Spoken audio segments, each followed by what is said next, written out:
Bienvenidos a la sección Maranata, estudio y análisis de las noticias internacionales a la luz de la palabra de Dios, que nos indican el cumplimiento de más de 100 profecías que nos alertan de que nuestro Señor Jesucristo viene pronto a salvar a los que lo esperamos. Igual que un parpadear, Él vendrá como un ladrón en la noche, volverá. Su gloria en las nubes, sí veremos. Maranata, Él vendrá, volverá.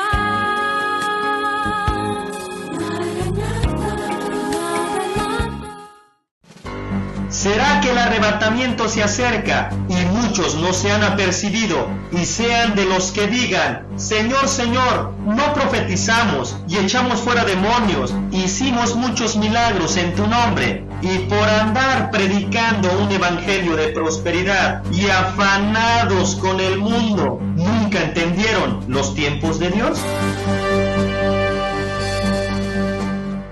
Podría ser el arrebatamiento en las fiestas de las trompetas, fiestas solemnes de Israel, mejor conocido como el Rosh Hashanah, cuando en esta fiesta de conmemoración y de arrepentimiento no se sabe el día y mucho menos la hora de su inicio. Será lo mismo lo que nos dice Mateo 24:36, que el día y la hora nadie lo sabe, solamente Padre Eterno. ¿Será una coincidencia o una diosidencia que en todos los grupos religiosos ya se está esperando su Salvador, su ungido o su Mesías? Nosotros los cristianos esperamos a Jesús, nuestro Señor y Salvador, para llevarnos a nuestras moradas celestiales, como lo dice en Juan 14, del 1 al 3. Los judíos esperan al Mesías, los hindús a Krishna, los budistas al quinto Buda, la nueva era a Maitreya. En el Islam, especialmente los chiitas, tienen claramente que aparecerá su figura mesiánica y que para que venga tiene que haber guerra. ¿Será coincidencia o diosidencia que para nosotros lo que la Biblia nos dice, que vendrá un hombre antiguo y carismático, mejor conocido como el Anticristo, el Islam lo conoce como su Imam Mahdi, el cual será su Mesías?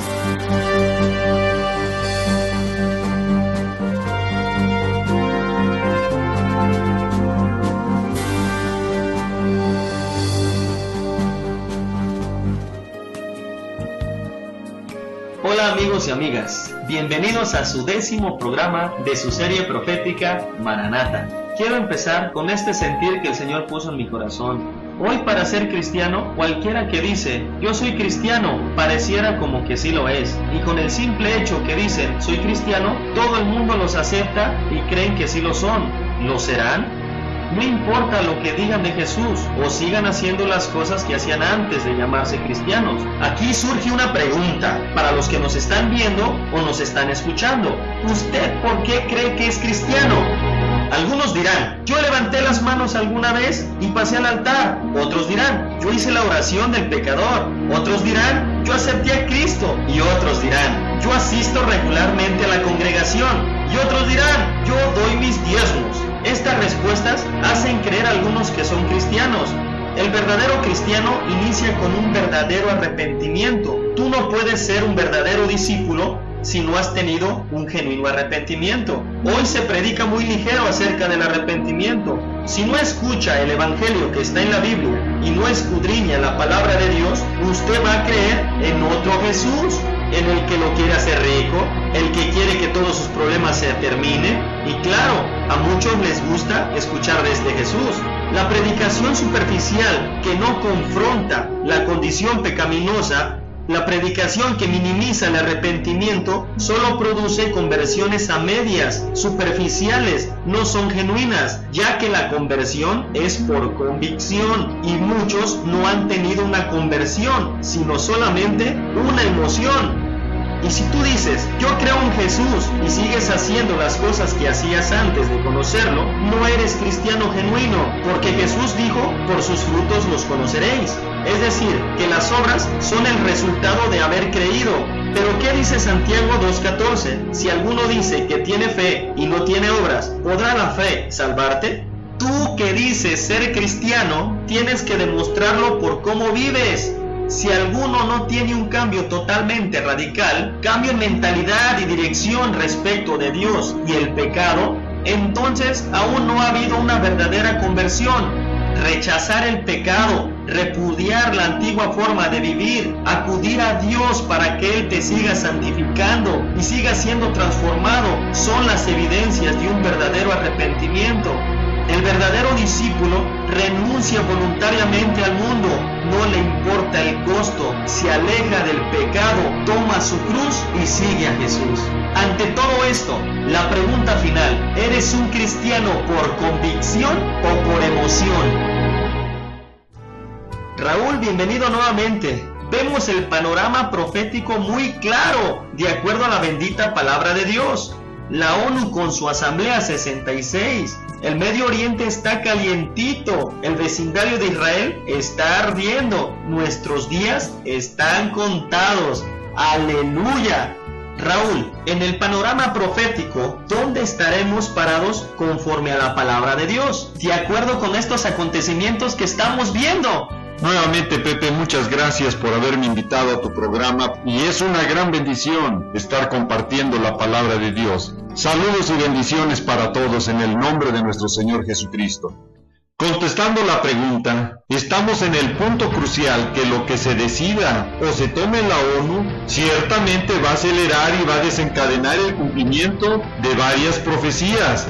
Lo impresionante y triste de todo esto es que el escenario del fin está listo para que dé inicio y aún muchos no se han dado cuenta que esto está por iniciar. Y lo peor, que nunca van a entender.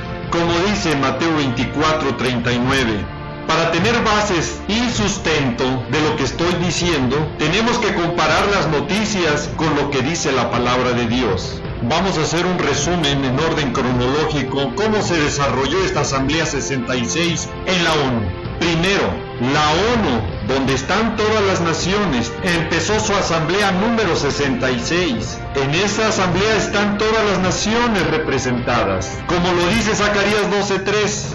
Segundo, no es por cualquier persona esta expresión, es por el mismo secretario de la ONU, el señor Ban Ki-moon, el que está diciendo la frase bíblica del fin, que es paz y seguridad. Lo ha externado a diferentes medios antes de iniciar esta asamblea en una conferencia de prensa. To resolve this issue, to realize a two-state solution where Israelis and Palestinians can live side by side in peace and security. In peace and security. That is the vision agreed upon by two sides and supported by all the countries around the world.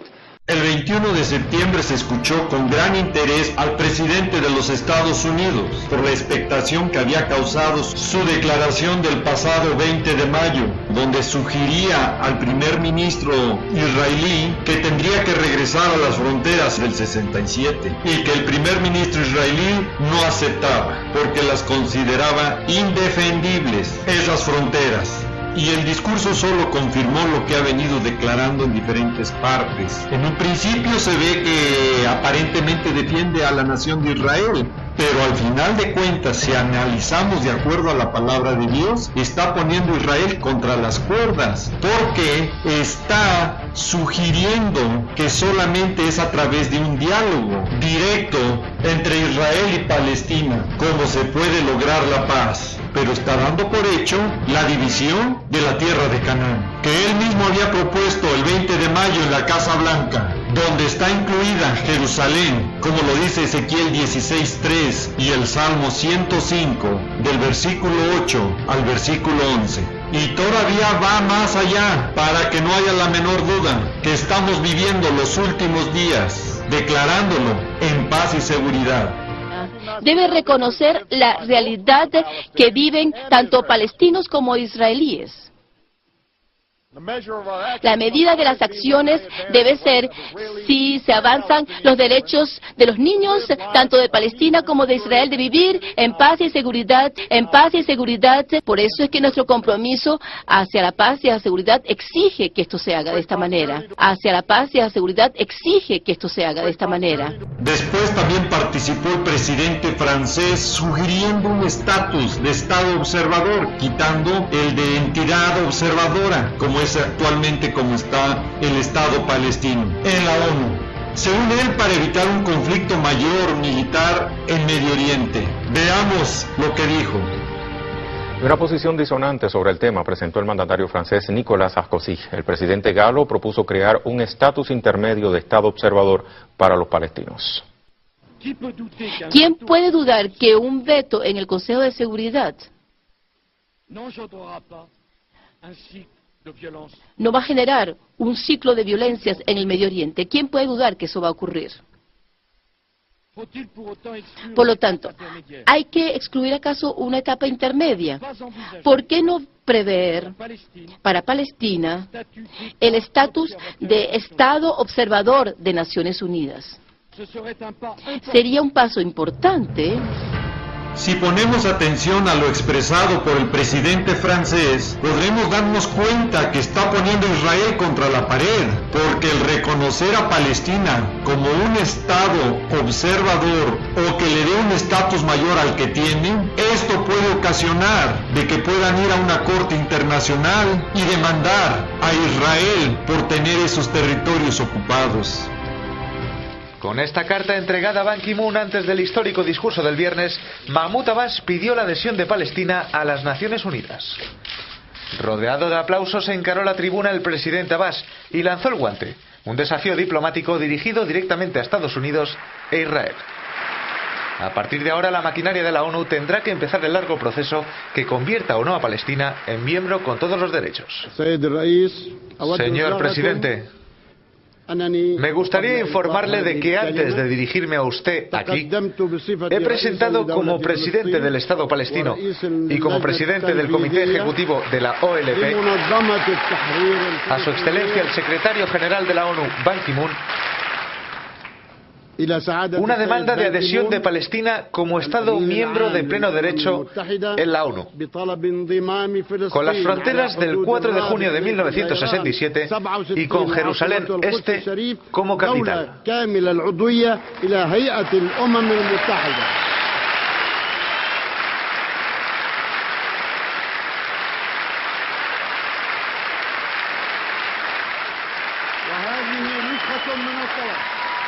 Después del discurso de Abbas, el actual presidente del Consejo de Seguridad avanzó el inicio de las negociaciones.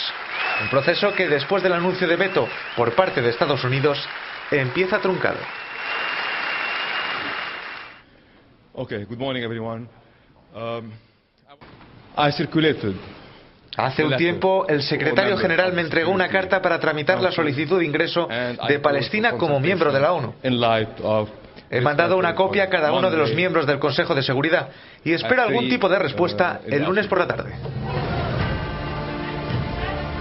Al primer ministro israelí le tocó su turno el 23 de septiembre, después de Palestina, donde hace un llamado a la paz a los países vecinos. ¿Será coincidencia o diosidencia? Son los mismos países de las áreas geográficas que habla el Salmo 83 y Ezequiel 38, donde darán inicio los conflictos bélicos del tiempo del fin. Gracias, señor presidente. Damas y caballeros, Israel ha tendido su mano en paz del momento en que fue creado hace 63 años.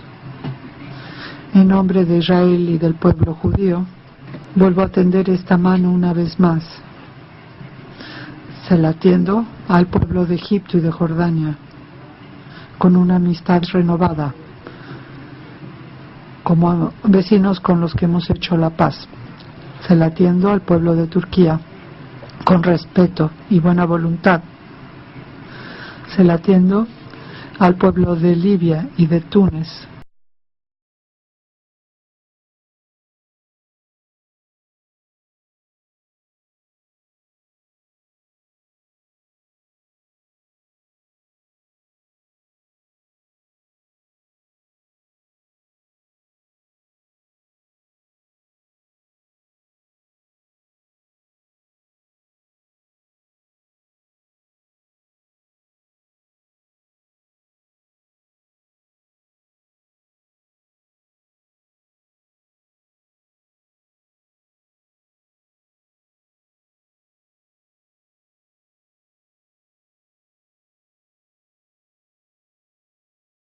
reconocimiento a Palestina, todas las naciones en una votación donde la democracia involucre a todos los pueblos y naciones, ahí el hombre le estará dando a Palestina la factura y el reconocimiento que las tierras de Canaán les pertenece a ellos, y estarán rompiendo, quebrantando el pacto sempiterno, y en su ignorancia las naciones y sus autoridades van a recibir los juicios divinos al ocasionar esta ruptura, como lo dice Isaías 24, versículos 5 y 6.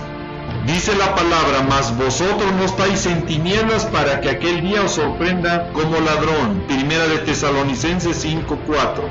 Ya sea que lo adelanten o que atrasen esa expresión y la hagan oficial, nosotros los cristianos, que estamos ya velando y llorando para que ese día no nos tome como ladrón, debemos de estar ya preparados en santidad, arrepentidos de una vida pasada llena de pecado, y estar listos para que cuando suene la trompeta, el Señor nos tome por dignos de escapar de todas las cosas que vendrán, como dice Lucas 21, versículo 34 al versículo 36. Es hora de decidir de ser un cristiano oyente o un cristiano hacedor. Ante estas claras evidencias, vemos claramente que el arrebatamiento está más cerca de lo que pensamos. La pregunta es, ¿vendrá el Señor por todos los cristianos? Mateo 7:21 al versículo 23 contesta tu pregunta, Pepe. No todo el que me dice Señor, Señor, entrará al reino de Dios.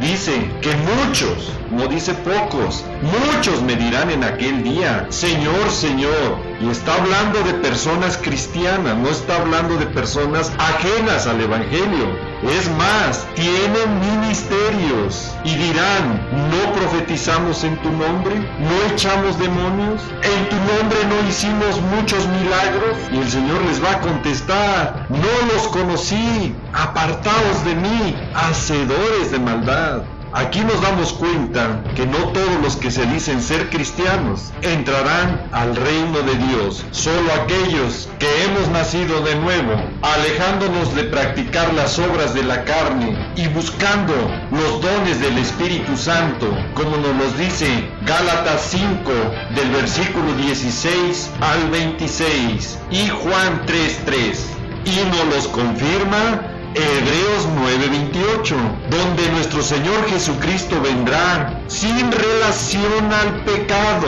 para salvar solo a los que lo esperan. Y una persona que lo está esperando se prepara y busca agradar a Dios en todo, conforme a su palabra. Aquí hay muchas preguntas con el mismo tema. Hay muchos que tienen familia que aún no son salvos. La pregunta es, ¿habrá salvos en la gran tribulación? Sí va a haber, y muchos. Así nos los dice la palabra de Dios en Apocalipsis 7, del versículo 9 al 17. Pero también la palabra de Dios nos dice que van a morir. No hay vivos como en el tiempo de la gracia, cuando sucede el arrebatamiento. Apocalipsis 6, del versículo 9 al 11, nos dice que cuando se abrió el quinto sello, dio las almas de los que habían muerto a causa de la palabra y del testimonio que tenían. Y ahí nos dice que todas estas personas van a ser salvas, pero van a morir. Se les dieron vestiduras blancas y se les dijo que descansasen todavía un poco de tiempo hasta que se completara el número de consiervos de sus hermanos que también habían de morir como ellos. Aquí traigo un video que hicimos hace tiempo donde se explica todos los salvos en Cristo, antes y después de la gran tribulación. El generalizar los salvos en Cristo, en que son los mismos personajes desde el inicio de la semana 70 hasta el final de esta, es otro grave error de lectura de muchas posiciones, que no ven las características, diferencias y ubicación de cada uno de ellos. La palabra de Dios nos muestra los diferentes grupos de salvo en Jesucristo. Primero es la iglesia, donde los muertos en Cristo resucitarán primero. Luego nos nosotros los que vivimos, los que hayamos quedado, seremos juntamente con ellos, arrebatados en las nubes, para encontrarnos y estar por siempre con Jesús. La ubicación de la iglesia o esposa de Cristo es estar en las moradas celestiales. Para estar en este grupo, debe uno estar en santidad, sin la cual nadie verá al Señor. Los salvos de la gran tribulación será una gran multitud de todas las naciones, tribus, pueblos y lenguas, que estarán de batas blancas delante del trono de Dios y la presencia del Cordero. Serán siervos día y noche en el templo de Dios. Todos estos salvos morirán por causa de la palabra de Dios y por su testimonio en la gran tribulación. Las almas de los decapitados son salvos en Jesucristo, que morirán por causa del testimonio de Jesús y por la palabra de Dios, porque se negaron a adorar a la bestia o anticristo o a su imagen, y no recibieron la marca en su frente o en su mano. Los decapitados resucitarán, vivirán y reinarán con Cristo aquí en la tierra por 1000 años. Los moradores de Jerusalén serán salvos cuando Jesucristo regrese por segunda vez y derrame su gracia a ellos, y lo mirarán a Él, al que traspasaron, y con gran llanto se arrepentirán, cada uno del linaje de la casa de David, y habitarán la tierra que dio a su siervo Jacob, y la procrearán, y ellos serán su pueblo, y Él su Dios por siempre.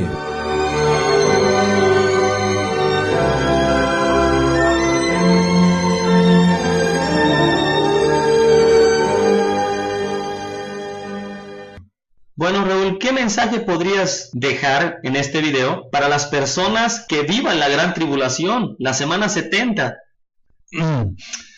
Es difícil dar un consejo en un momento en el cual será muy crítico, terrible, como lo dice la palabra, cual nunca ha habido ni habrá en la tierra, Mateo 24:21, donde el espanto, terror, persecución y muerte será lo más común. Lo único, al igual que hoy, es mantenerse en oración, y por más persecución y torturas que sufran, no se comparará con la eternidad que le espera en nuestro Señor Jesucristo. No lo niegue y sea fiel hasta la muerte. No trate usted mismo de quitarse su vida. Eso sería peor, porque sería condenación eterna. Aguante y acordarse de lo que nos dice Pablo en Filipenses 1:21, que para mí el vivir es Cristo y el morir es ganancia. ¿Y por qué es ganancia? Porque tan pronto uno muere, está inmediatamente en la presencia de Dios. El tiempo se nos ha acabado. Sigamos cuidando nuestra salvación con temor y temblor. Raúl, ¿podrías orar para que la gente salga de su tibieza y despierte en estos últimos tiempos que nos ha tocado vivir? Padre amado, en el precioso nombre de nuestro Señor Jesucristo, nos allegamos a ti. Podemos seguir hablando, trayendo evidencias de las profecías que se están cumpliendo. Pero en vano es si tú no redarguyes esos corazones, si tú no hablas, Padre. Solamente tú puedes cambiar y transformar a cada una de las personas. Y te estamos pidiendo, Padre, que obres en nuestros corazones, que tú nos hables en qué áreas tenemos que cambiar y rendirnos completamente para estar listos en ese encuentro en el que tanto esperamos y anhelamos cuando tú vengas por nosotros en las nubes. Padre amado, te lo pedimos, te lo rogamos. Sin ti no somos nada. Te lo suplicamos en el nombre de nuestro Señor Jesucristo. Amén. Quiero, antes de despedirnos, Pepe, si me permites, quiero invitar a tu auditorio a que el día de hoy, si no ha confesado a Jesús como su Señor y Salvador, repita esta oración y le diga: Señor Jesucristo, el día de hoy me rindo a ti, te invito que entres a mi corazón, porque desde hoy te declaro mi Señor y Salvador. Te doy gracias por esa sangre que derramaste en la cruz. Gracias porque limpias mis pecados. Me arrepiento de ellos y desde hoy toma control de mi vida. Escribe, por favor, mi nombre en el libro de la vida y desde hoy eres tú mi Señor y Salvador. no me queda más que decirles y desearles que el Señor los guarde, que el Señor los proteja de todas estas cosas que vendrán sobre la tierra. Quiero dejar en claro que este programa es para alertar y motivarte a que busques cada vez más al Señor Jesucristo y escapar de estas cosas que sobrevendrán en la tierra. Le pido a Dios que te bendiga, que guarde a tu familia y a tus amistades, siempre recordando y que lleves este mensaje en tu corazón, que Jesús te ama y Maranata, que es el Señor viene. Sí, Señor Jesús, ven y ven pronto.